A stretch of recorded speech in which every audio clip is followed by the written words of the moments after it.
Point of View Future, the podcast about innovations and their makers for pace setters like you.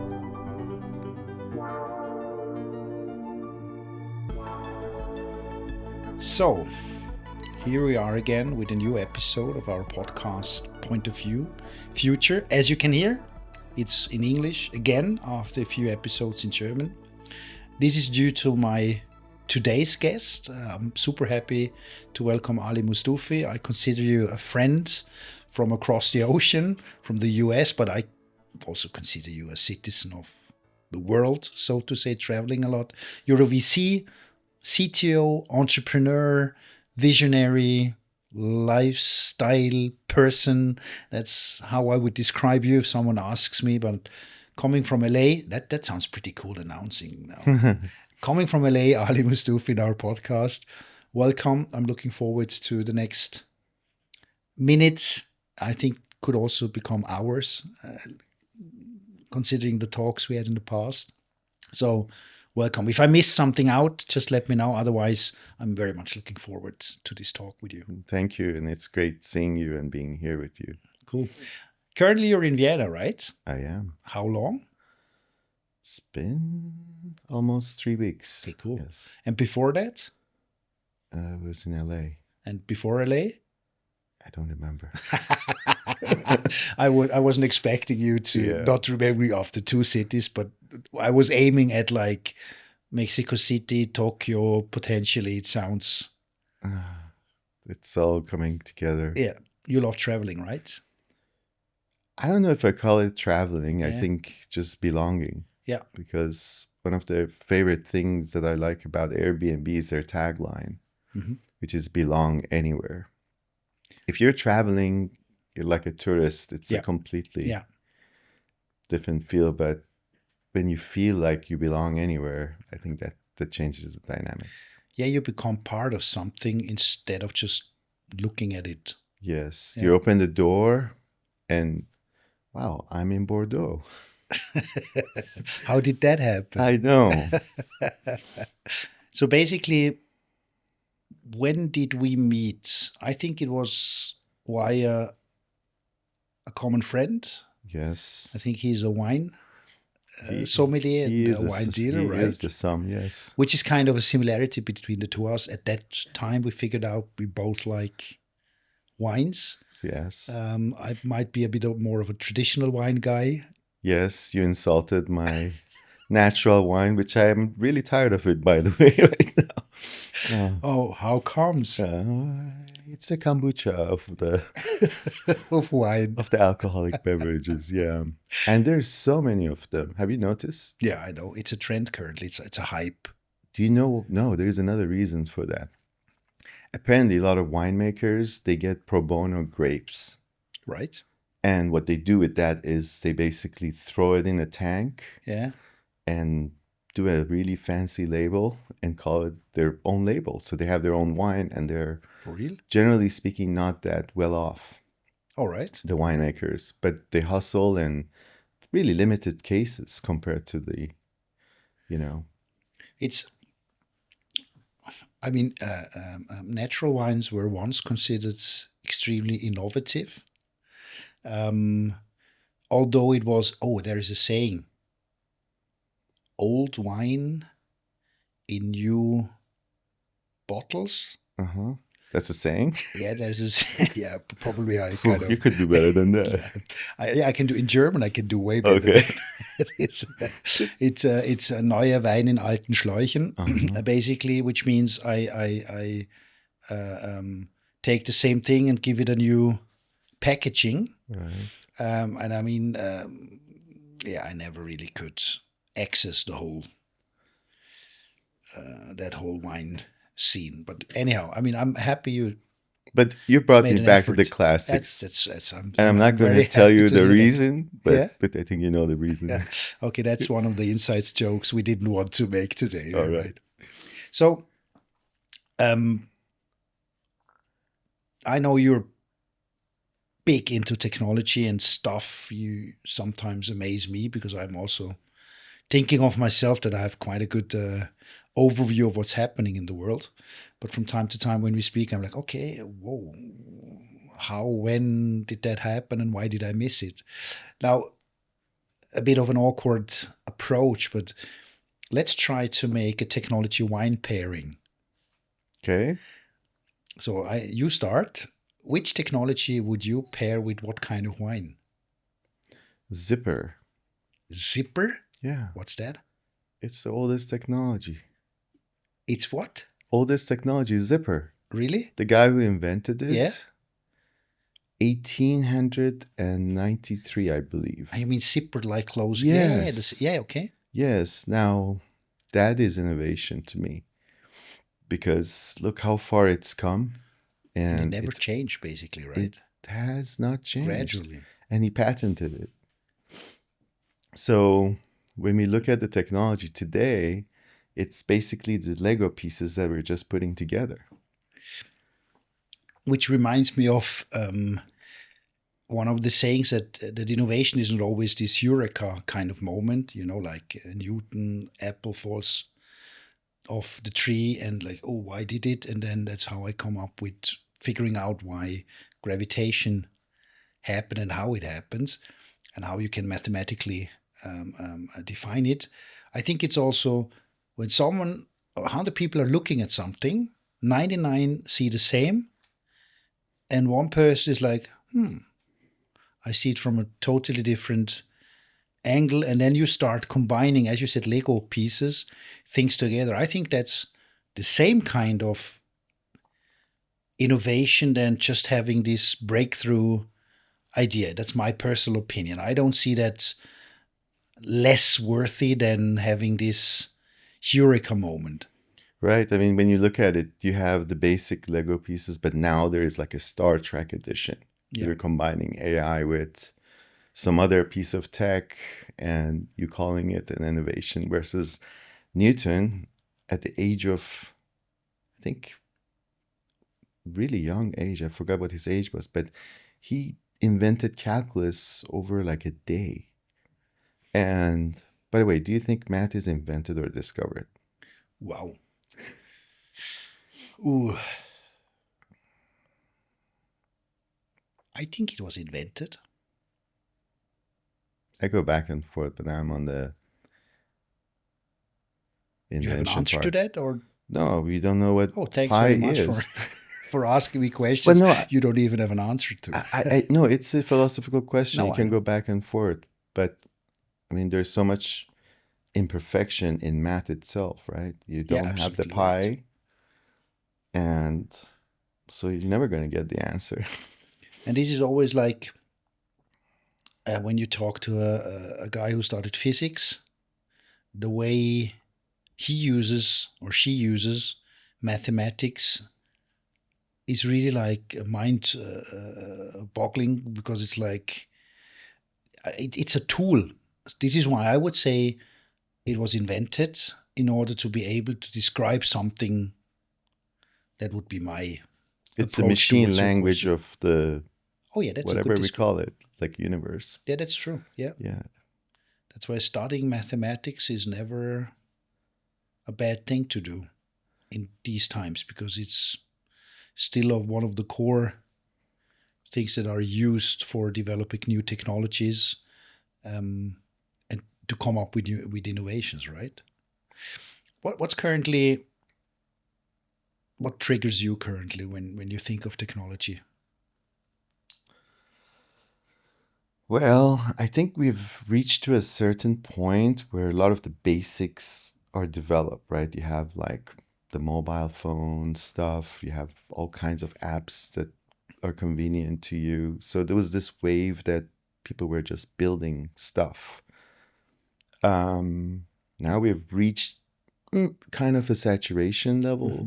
You can enhance something to become better, but what would happen if the AI thing had not come through? Like, this is like one of the things to think about. And as the technology people, we always go after where the river is moving, right? So now it feels like everybody's finding a way to to redo some of the things that they were done, but for right or wrong reason, attach it to an AI piece. Because you were mentioning AI, I have a bit of an analogy, and I know it's a bit provocative. For me, it's a bit comparable to this hype for the e-scooters. Mm-hmm. Everyone was launching these e-scooters you could rent for $1 per mile or whatever. And you remember the days where in San Francisco and Valley, you couldn't walk. You couldn't walk on the pedestrian walkways anymore because it was totally crowded with these e-scooters. And the business model was basically everyone tried to create data and to get usage on it, but the ones that were earning money were those providing the hardware, the scooters as such. And I'm not so sure whether the AI hype is not somehow following the same pattern. Like, who is earning money on AI? And I have one name on top of my mind, which is now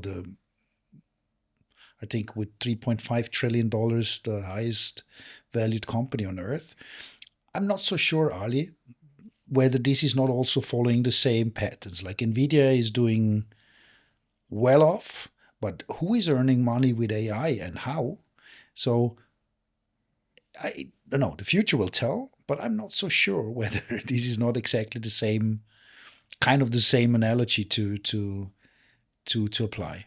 For a second, I thought you were going to suggest, let's go make a scooter company with AI in it. Yeah, basically, but I would attract a lot of VC money with that. I know, but all the buzzwords are in it. But that's part of the problem. Is a lot of people just try to combine things, and one thing that we're learning very fast is business matters, right? Yeah. And there was a point in time in Silicon Valley that anything would fly. And I think one of the things that I'm most sensitive about any idea that comes to me or somebody pitches an idea to me is the market fit. Yeah. And that's gotten a lot harder to prove in many of the new technology cases. And yes, the gold pan sellers during the gold rush in California, the people who they made money were the ones who they were selling the equipment. And that was the same case with the .com. Sun Microsystem. I'm dating myself now. Was selling these diesel looking products for extremely expensive cost, and it was just a brand. And same thing with Oracle, by the way. But one of the things that we're seeing right now is that yes, the history repeats itself. And in the AI case, there's like billions of sub AI companies that they're all using the open AI. The same LLMs, they're running an app on the same, how should I say, on the same base than anyone else, right? So yes, and it's costly. And the one company that's making a lot of money, and our friend Franz yesterday mentioned it, our sommelier friend. There's a company that has figured out how to save energy. The name is escaping me, but their stock just like shot to the top. So I think there is a place for AI, really. I think like one of the things that from a consumer, let's bring it to the consumer a little bit. From a consumer perspective, is that someone like you and me can basically rely on a tool that basically does what we want to do on the spot. Give me the numbers for blah, blah, blah. Or even like when you're trying to, run some matrix on like a Excel spreadsheet or something, you can just give this thing to this and ask it questions, right? So from the advantage point of a user taking advantage of the tool, it's huge. It's huge. And that's one of the reasons I think Apple took the useless Siri and called it Apple Intelligent, but still not as good as OpenAI in many Honestly, ways. you know, I have Siri in my car. You probably as well with CarPlay. I'm not telling you now the manufacturer of my car, but if I use their interface, it works flawless. If I use Siri, it's a nightmare. Yes. So I have not yet figured out why, because my guess would have been that Siri outperforms a German car manufacturer's Really? voice recognition uh, interface by far. But honestly, it might be my awkward German dialect I'm having. But Siri is a nightmare. It just doesn't do what I want. So I use now the OEM interface again. I can't explain it. Yeah. Any wild ass guesses? Not all the money in the world can build you a product. And really, like, there's been a number of cases, right? So Siri is one, which Apple acquired a while back, Yeah, and it just stalled. It didn't do anything, and maybe they're going to improve it with OpenAI. But if I'm honest with you, you can have an intelligent conversation with the OpenAI app, yeah. like for 3 days. Just ask it all kinds of random questions, and it will never get mad at you. You do that? I do. I do. I ask it to help me practice certain things, make me smarter about certain Honestly, things. Yes, and it does have that kind of a. is it is it more than prompting? It's really going into an interaction, like you speak without really thinking what you want to say. Is it like the two of us now just exchanging opinions or theories or wild ass guesses or how? Because honestly, I haven't done it yet. I'm not following every trend. I I do it in the car. All right. Yes, and it stays on. So I'm driving, and then I'm like, "What's the meaning of life?" For real?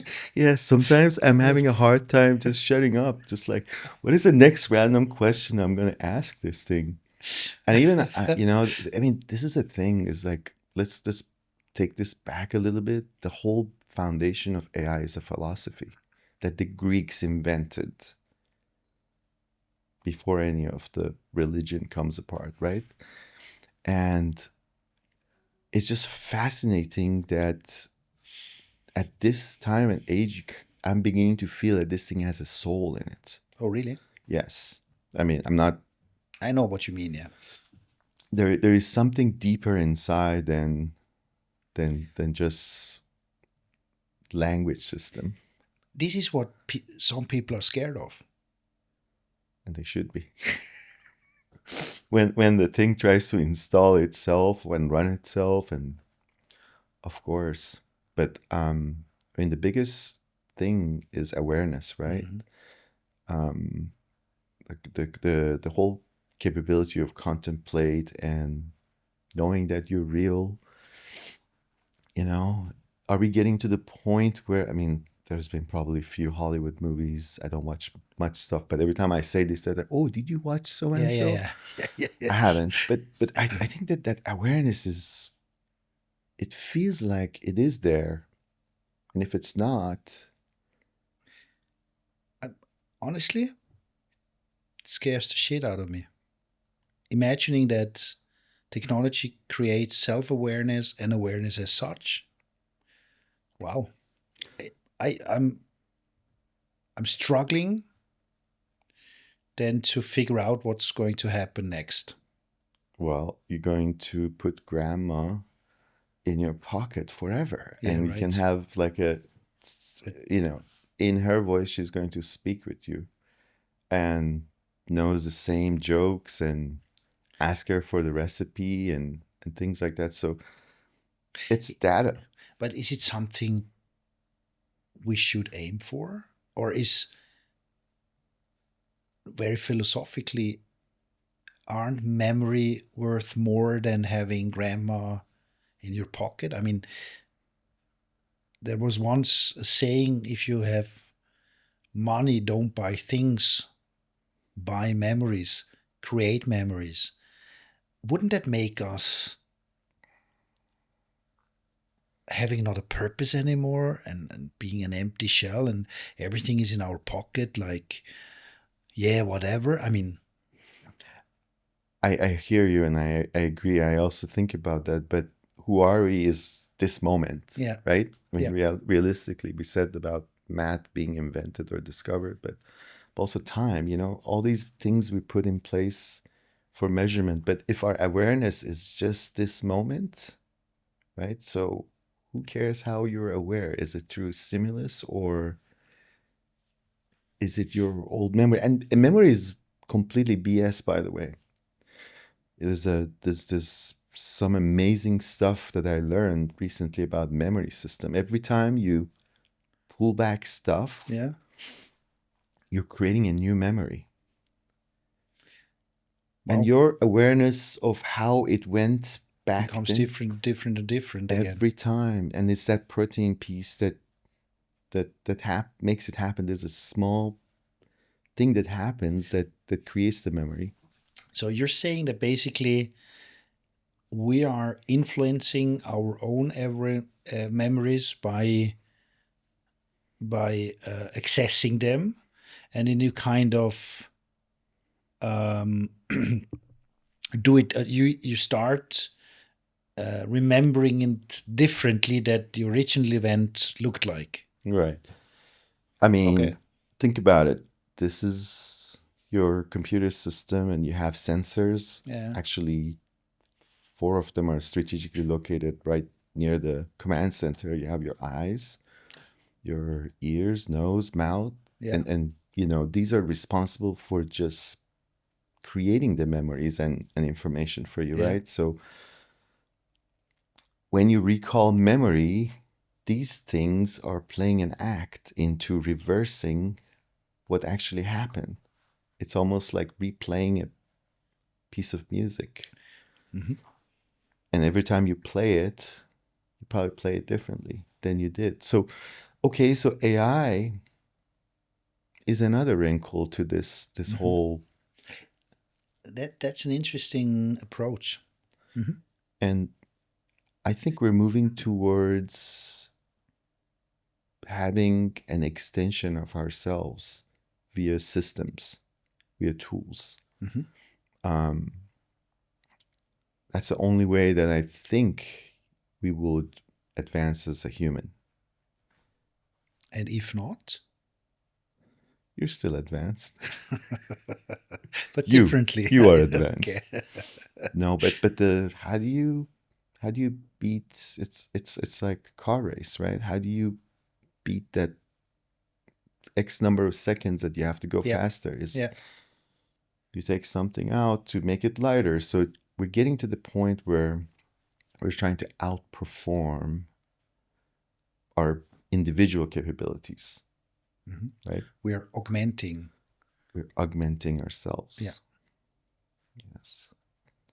But let's see, how can you see the future when at this very moment, the future doesn't exist, Yeah. right? At this very moment, you're trying to guess what the future is and what it's going to become. And I think that's one of the faults that we have. Yeah. We always try to guess the future, and then we rely on the past information. But the AI is somehow present at Mm-hmm. this moment. I I I read an article, and I unfortunately can't remember who has written it, but there was a statement in it. What changed with AI is that basically we are now entering an era in which it will become more and more difficult to predict the future. So it basically, I would tag along with what you definitely would tag along with what you said. And that's also, I think, what humans have an issue to cope with, because predictability gives you a certain degree of security that you have an idea what's going to happen next.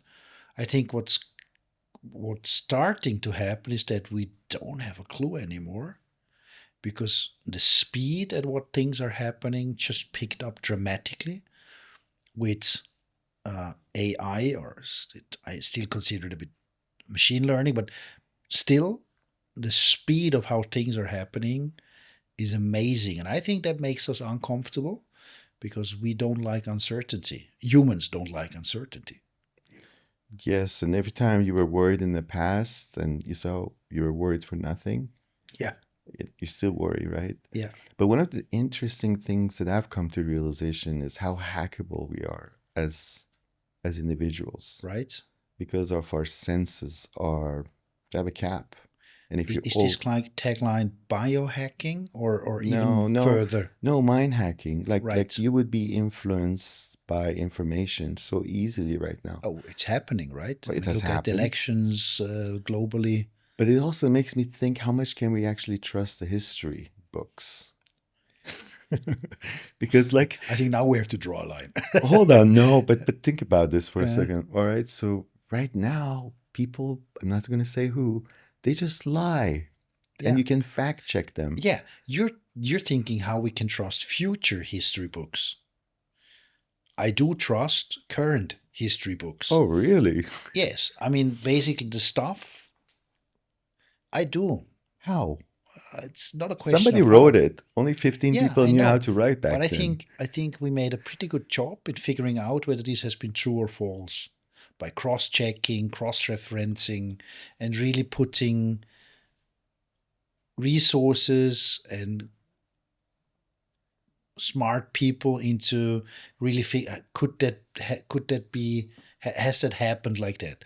And then there is a time way back where I'm also like, that sounds rather like assumptions, or it could have happened like this. But I think You know it what is makes me different. doubt this is Huh? I grew up in a bunch of places, right? So Yeah. I would switch schools and they would just introduce you with a completely Different. I rewritten know. facts. It's like, what? Ali, I do agree. Like, for an example, if you look at Pakistani and Indian history books, then they will tell you a whole different Different story. story about who won the war. Yes. And so basically, okay, you got a point there. But so, but I am at least aware of these two different versions. If you're stuck into that ecosystem, into that culture only, then this is the truth you believe in and you won't question it. Until the moment you meet one of the others and you start discussing about, no, basically, we didn't know, you did. You didn't, we did. Yeah, okay. I got your point there. So it's a fair, but there is, to a certain extent, I still believe, and I want to believe, Do you there are believe in some objective archaeology? facts. The the Archaeology? yes, the things that this is a thing. A lot of these things were discovered at some point in Yeah, time, yeah. but they were never fact checked again and again and again. So people who they go back in the university, they base their reasons based on So how that's many what you're million. saying. Well, I'm just saying that I've become not paranoia, but like there's like nothing that you can solidly stand on and information about the past, and I'm Would not you getting into say religious all? No, discussions. this is Yes. anyhow. Then we are in. Then it's not philosophical anymore. Then it's becoming phenomenological. That's a tricky word. So I'm struggling now to agree, but I'm also struggling to disagree. I see your point, but I still think that the level of BS that is considered being the truth currently is on a whole different level than it has been 50, 100, and 150 years ago. And honestly, I think there was a bit more decency at that time around. And I think there were some other approaches that we really tried to make things objective. But now it feels as everyone has its own agenda. That's why I still would trust the history book in my high school more than the history book that will be written in 20 years. Or you could visually see things happening, and it could be deep fake. Yeah, big time. So you can't trust the source anymore. That's, I think, the biggest problem. But how can we overcome that? I mean, we as humans, first of all, it would create what? Paranoia, which is already now a big issue. We can touch the topic a bit later, possibly, if you want. But I mean, paranoia is really one of the biggest enemies of innovation, trying out new things and gaining an objective approach towards things, because you automatically will say whatever you say is wrong. I don't listen to you, and it's everywhere conspiracy theories, and everyone is acting together to blah. And that's truly, this is a, I think that's a huge threat. So how can we to mankind, to how we will develop, how are we going to avoid wars? I mean, can we get deeper? Always. Everything that you kind of take away from around you is a translation anyways up here, right? Mm-hmm. I mean, like, just imagine if your taste buds would taste water like wine. Yeah. You know, it's, or the colors, you know, everything is being repainted. So in many ways, we are constantly consuming information from our sources, Mm-hmm. and making a decision on the spot. Yeah. Whether that is Right good or or wrong. bad. You know, I mean, I don't need to tell you, you know how fast people judge Yeah. based on looking at someone. So at the end, we're humans, or I would say, the version that exists today may change in the future through technology.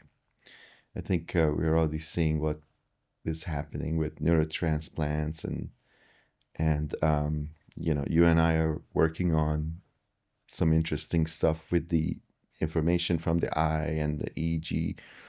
And all of this is going to come to the point where we can, A, make better sense of how this thing is working, and B, is how do we make ourselves the superhuman? I think, I'm not suggesting that we should, Mm-hmm. but I think we're all pushing towards that edge, right? You have to have information all the time. You know, Just shortly to interject, because I just love that phrase. We are all thirsty for know-how, but we are drowning in information. It's very philosophical again, because information as such isn't worth anything. The know-how you create by Lego pieces, combining different information, then to understand, oh, this is something I can give to you and say, Ali, listen, this is what I learned. I would provide that as it is not information. I cognitively processed it, and for me now, this is something I can give to someone else. Someone else can learn from it. I think we have too much information. Honestly, it's too much. I very openly, I can't cope with it. So for me personally, I figured out that I'm just not following certain things anymore, because I don't have the time to fact check, and I don't have the capacity to process all that information. yes. So see, when you're consuming information, there's a different mindset than contemplating on your own, right? Yeah. And one of the greatest things I think that we have is to contemplate. Yeah. You know, when you listen to, let's say, a piece of music, when you listen to,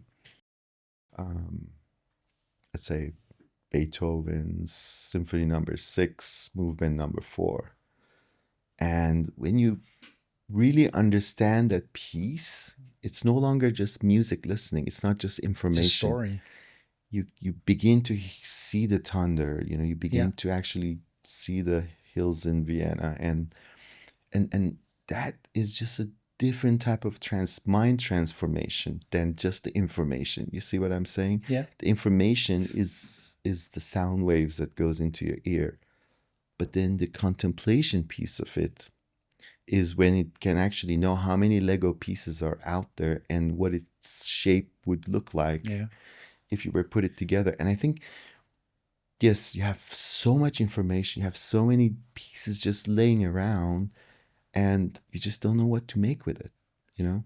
But And that contributes to not being such a happy person, by the way.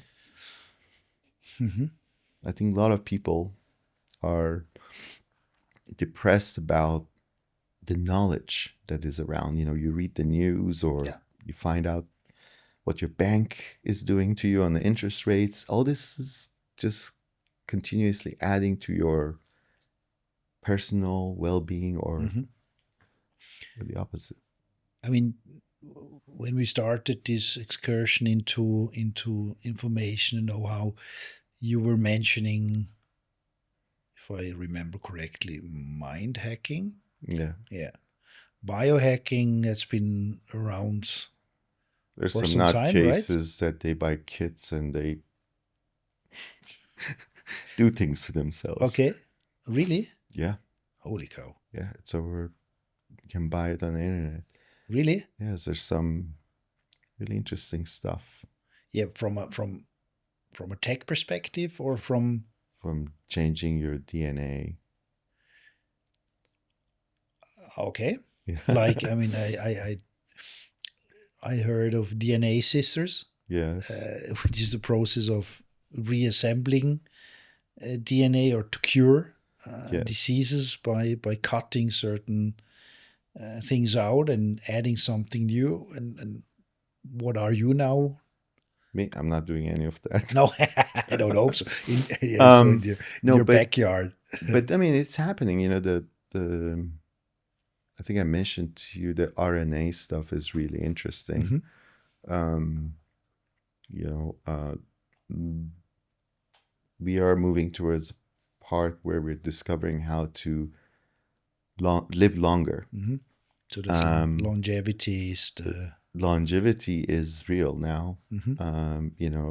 We're already seeing effect of that in Japan, right. for example. They have more people over the age of 60 than youth, and it's all contributed towards the information. Okay, eat less salt, eat more fish, exercise, stretch, less stress, and so that's just the basics of the longevity. We are going to we're already discovering some stuff. Like this one company discovered how to make your teeth to grow again. Have you heard that? No. Yes, and they're right now moving forward, because you have like 3 sets, I believe, underneath. Okay, I never heard of that, really. But this is what's fascinating. I think like this thing has come. I think our ancestors are 300,000 years old, which is not that much when you think about it. 300,000 years ago, somebody like you and me, exactly like us, was able to think like you and me. So the change of evolution is really, really slow. Yeah. But through technology, now you're going to accelerate that. I would disagree. And I would say that you can't trick evolution. So I think sometimes technology will not be able to augment you because you're not capable of processing the information. That's true. From processing information, I agree with you. But Christopher Hitchens is one of my favorite. Right. He was one of my favorite writers. He made this case that giraffe, for example, is an imperfect creature. If it puts its head down, it will have a heart attack. Yeah. because the blood Yeah, cannot yeah. pump up. So that is evolution, Right. right? The neck needs the tree, so Yes. it got longer, but it has the defects. Versus like today, we create and this is exactly the quote from him. We can put a screw on an airplane wing. And if the evolution was to create something, it would take billions of years. But somebody can think, okay, I'm going to Yeah. make this screw, and there it is. And leapfrog. Now, bringing it back to the longevity, is that we're now seeing information, or the researchers are finding, okay, why is the cell dying so early? Because it's getting this signal to die. Well, let's tell it not to die. And you know what I mean? So Yeah. so is that evolution or revolution? I think it's a little bit of both, because we are evolving ourselves Yeah. in many ways, Yeah. right? So Yeah. systematically speaking, if you grow a new set of tooth after this injection, why not? It's there, but it needs to be triggered by something, right? It's I think the general approach is, if you now don't die for the next 10 years, you have a pretty fair chance to live way longer, because the advancements in the healthcare environment are dramatic. So definitely, I think we should just make sure that we don't die in the next 10 years. What do you see there, basically? What is kind of the most fascinating part in it now, from a really, like, yeah. Put your brain in a jar next to mine. We will have great conversations, really.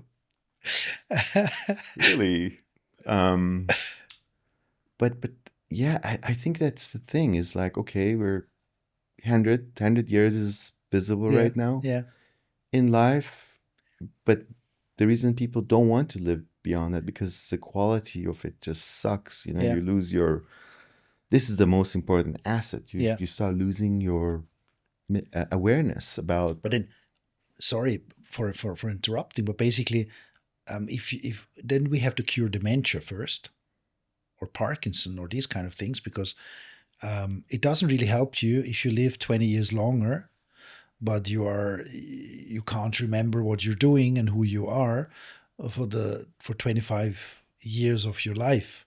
So what does it help me to become 100 years if I start having dementia with 72? And it's genetic, going back to that. A lot of. And then we're back to technology again. How can we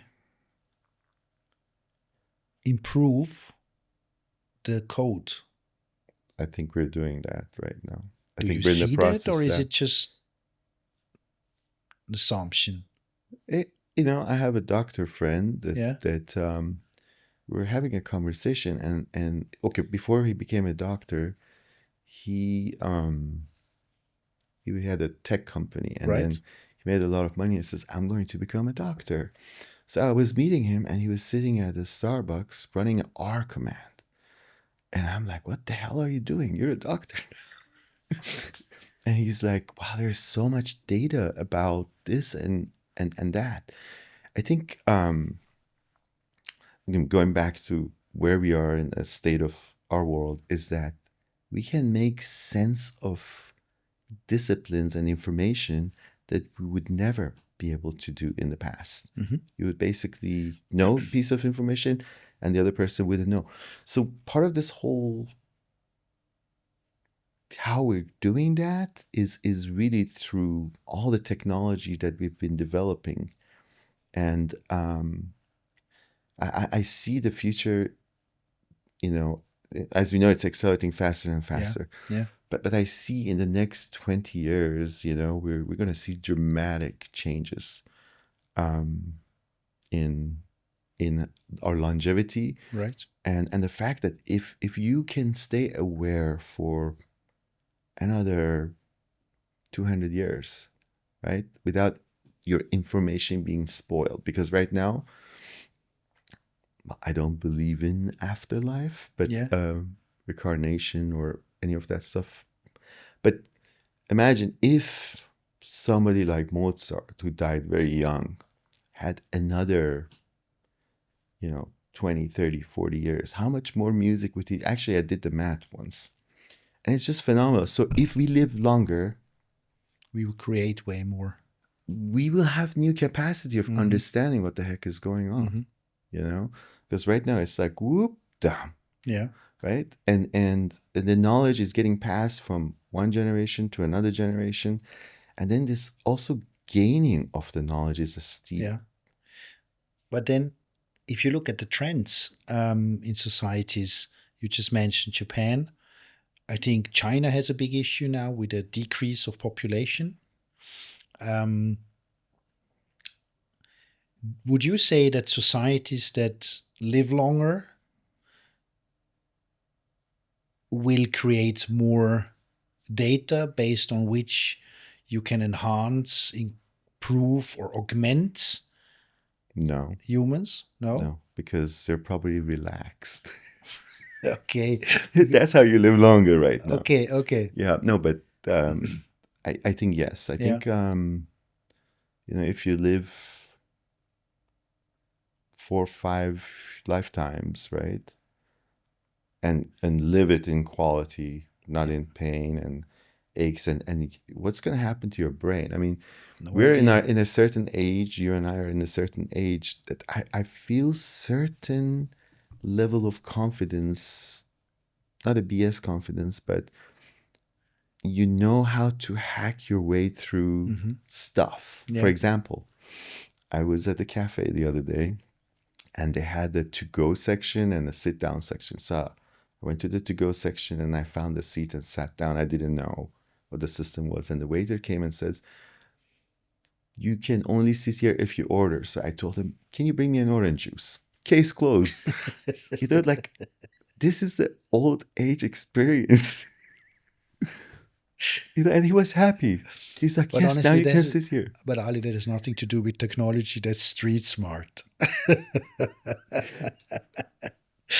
Okay. So I'm not trying to corner you. What's the single most intriguing piece of tech you had in your hands or you're hoping to have in your hands soon?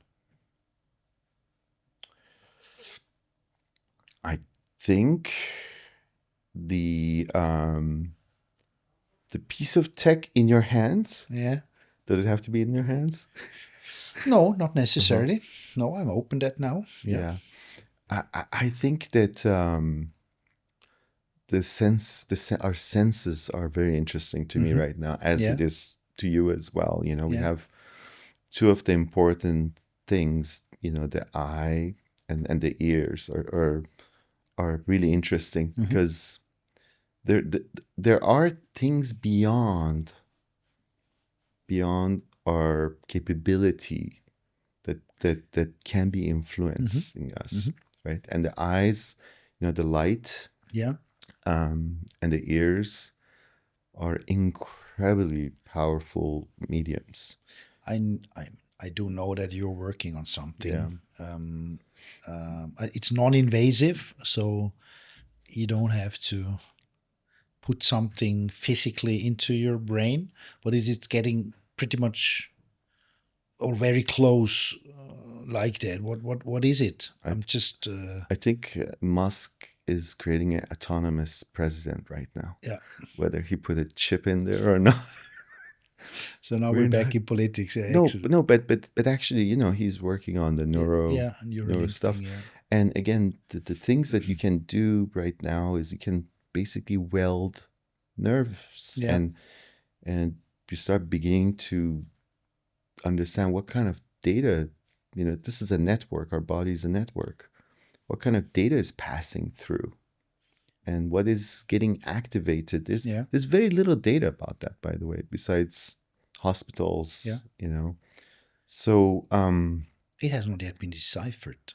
It's not yet fully obvious what's happening. Hmm. I'm still, yeah, I still believe that everything that is invasive, No? I don't see it. How? Because Make I don't think that people are going to stick something into their brain or to have something implanted. I still see a huge reservation towards. I mean, there are people like you who are like, yeah, why not? Let's try, I would assume. yeah. But I think the majority of people are like, Have you heard of not if it puncture my skin. Have you heard of spider webs? Like what? Like in the corner of my room? About the spider goats. Have you heard of that? No? So for medical field, silk is very important. Right? And that's the strongest structure you can find. So if you bring a bunch of spiders to farm them in a space, they will start killing each other. Mm-hmm. So somebody has combined spider and a goat. Okay. And through the milk, they can now extract the silk. You know that they're growing ears on back of a pig right now. So I read about it, yeah. okay, so what is going to stop us in a few years to go and replace our eyebrows? Mm-hmm. I mean, it sounds really strange, but if you can actually inform or inform your body, it's a code. It's sort of like a code to replace, fix, Yeah. repair. Then, okay, that's a. I have two things to add. First, if you look now at the food industry, they are 3D printing meat. So why shouldn't be able to 3D print organic material that fits to the human body? Also, why not? I think there are certain companies out there trying exactly that. But then, secondly, coming back to what we had in a very philosophical discussion is, if it's not your eye anymore, who makes sure that it provides the same information to your brain than the eye you were born with? Who makes sure that that that sense works the same way and provides the same set of data? Holy smoke, you look brown. Exactly. That's Yes. exactly. No, honestly, this is really like, who makes sure that? Because basically, then the paranoia can kick in again and say, "Oh, someone has something in that artificially or 3D printed piece of my body. That how can I make sure that it's really my perception and not something that has been augmented or dealt with or The blockchains come to oh yeah, okay, cool. That's very good. Now we really ticked all the deposit. boxes. Yes. Deposit. We're not talking about NFT. But then we're back to square one. So we take human creativity, have it augmented with AI. We bio mind hack our bodies to live longer. And at the end of the day, we have the blockchain to make sure that everything is You are who working you are. properly who you are. Yes, Exactly. your origin is there. Okay, but then okay, that's now I just have to figure out how I will call that company that will cover all that bases. It's going to be a long name or a very short one. Wow, so widespread. But I think what we are talking about is not really fantasy. It's to a certain extent happening. You know what's dangerous about this conversation? No, I just came up with like 25 new ideas. Talk about food printing. Has somebody actually created the fish sperm printing machine? I think it would be an easy one. potentially. Never. Bet I you don't somebody is working on it. know. Now, yes, after they listen to the podcast. Cool. Then wine. Oh, Wine, and then we come to the word rap, but wine. I mean, it's between the two of us, wine has to be a topic, right? So, Burgundy, Bordeaux, Tuscany, or Napa Valley, or none of them? Uh, um, Jura. Which is I like that because Yes. it grows everywhere of what I just Yes. mentioned. Yes. But Burgundy, I think it still comes really What fascinates you about wine? well. The first memory of me understanding what's going on in wine was actually in Napa Right? at this really crap winery. Now I'm not going to name them, but I cannot drink that stuff anymore. But it was when you stick your nose in there and you start seeing the notes Right? that everybody's talking about, like Right? wet towel and Yeah, yeah, yeah, yeah, asparagus. yeah. And so the first time, If you drink wine that has the notes wet towel and asparagus, I wouldn't taste it. really, what about carpet glue? Tennis balls. Oh, really? Yes. And it's going back to two things. One of them is that this like smell of cheese, Yeah, smells sometimes like some foul body part, right? And it's actually the same molecule. So when you're actually picking up apricot in the nose, right. it's the same molecule. It's the same note. Mm-hmm. And I think again, this is hacking our Mm-hmm. our senses, right? It's sort of like, okay, what is this? What is this bouquet? And like per, particularly Burgundy, like the soil is just so amazing. Yeah. Or Chateau Petrol. I mean, that Petros, that's like a whole different level of clay, and at first you think it's a cliche, but when you experience that, What you were just saying, and I think that's how I would approach a topic and a bit wrap it up. And I mean, I was luring you into a trap. No, I wasn't. No, I don't do that. But I think drinking wine and trying to figure out what's good and not is like it's like democratizing taste because no one's right. no one's right. That's what I love, me personally. But I first, I try to tell others what's good and what's not so good. That's BS because basically what I like, someone else might not like, and it's irrelevant of what's written on the bottle. So for me, it's a perfect example how to humbly accept that taste is nothing that you can tell others they have to have the same way you're having it. And that's what I love Wine. about wine. But there's also this element of communication when like you and I are sharing a glass, and I go, I'm picking up, burned, wood, and then you're like, oh wow, Yeah, I do too. So that actually, you remember how you're saying, what if we change our yeah, eyes and we see something different? That also tells us that we are on the same universe, or yeah. we're seeing the same information. Or because I'm told I believe the same thing than the one who tells me. And then we're back into Power of suggestion. exactly, We all know exactly. how. Yeah, yeah. Wow, how did we get That here? was, huh? How did we get here? I have no idea, but I think it was fun. It was great. Thank Cool. you. So I think we now have to come to the end of part one. But still, there is one thing I'm already I'm quite interested how this is going to end. It's the word wrap. So there are Oh. 10 to 15 questions. It depends on how quickly you answer them. Mm-hmm. I haven't read them. Mm-hmm.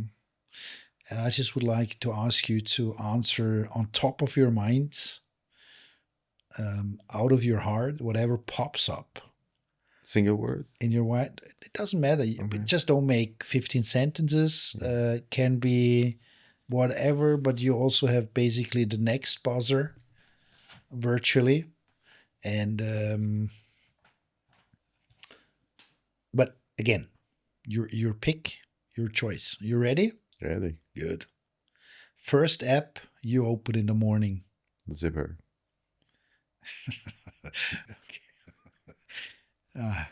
Bring it back to the beginning. Yeah, exactly. Yeah, big time. Closing the loop holes. Book or podcast? Sapiens. Favorite city? Vienna. Ooh. Key skill for an entrepreneur? Craziness. Curiosity, I would have, but I was betting on curiosity, but craziness is cool too. How I manage stress? Think. If not working in tech, I would be Milkman. iPhone or Android? iPhone. Sauvignon Blanc or Cabernet Sauvignon? Sauvignon Blanc. Chardonnay or ChatGPT? ChatGPT. Ooh. Hiking or surfing? Surfing. Early bird or night owl? Early bird. The robot revolution. Lead, join, or resist? Get lost. Speaking on longevity, would you give up your favorite food for extra years? Yes. And eternal youth or eternal wisdom? Internal wisdom. And if you were hosting this podcast, who would be your dream guest? Nails. Oh, wow. That's too much of an honor. Come on. And maybe I'm serious. Yeah, right. That's too much. So this is unfortunately the end. Well, not the end of all things, but the end of our podcast. It was a blast. Thanks for offering me your time, being a guest of this little podcast we're having. Thanks for the insights as always. Thank great. you, Nils. We're going to be friends forever. That's for sure. Potentially eternal. Yes. That's how we figured out today. So anyhow, if you have an idea who should sit on your position, if you have any name, I would be super grateful if you could let us know. Potentially you have an idea. Now it's really just to wrap it up. I'm once again grateful for that tour d'horizon through I don't know how many topics. It's a podcast I'm looking forward to listen to myself because I can't remember all the topics we have touched over the last 45, 50 minutes. So that's going to be, curiosity will kick in again. So Ali, it was a pleasure. Thanks very much. Take care. Thank you. This has been Point of View Future, the podcast about innovations and their makers. Thank you for listening. Please subscribe, share, and rate this podcast. If you have any innovations you would like to share with our audience and us, we would love to hear from you. All links can be found in our show notes.